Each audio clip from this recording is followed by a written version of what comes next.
সম্পত্তি বিক্রি করেছেন অভিনেত্রী প্রিয়াঙ্কা চোপড়া জোনাস। খবর ছড়িয়ে পড়তে অভিনেত্রীকে নিয়ে গুঞ্জন দানা বেঁধেছে।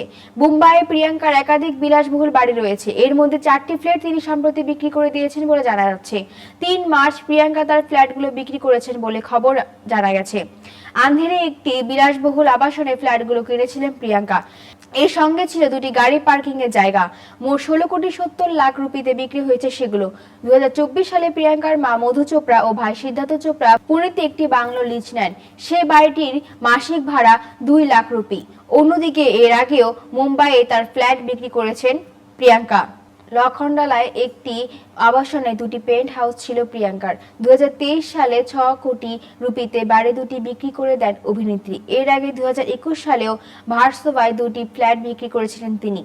এদিকে মুম্বাইয়ে একের পর এক সম্পত্তি বিক্রির খবরে প্রশ্ন উঠেছে, প্রিয়াঙ্কা কি বলিউডের সঙ্গে সম্পর্ক ছিন্ন করতে চাইছেন? গত বছর একটি সাক্ষাৎকারে প্রিয়াঙ্কা দাবি করেছিলেন, বলিউডের একসময় তিনি গোষ্ঠী রাজনীতির শিকার হয়েছিলেন, তাই সরে গিয়েছিলেন। এজন্যই কি প্রিয়াঙ্কা ভারতে একের পর এক সম্পত্তি বিক্রি করছেন?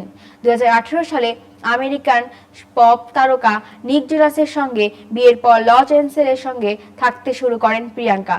উল্লেখ্য, 2021 সালে দি স্কাই ইজ পিঙ্কের পর এখনো পর্যন্ত কোনো হিন্দি ছবিতে তাকে দেখা যায়নি।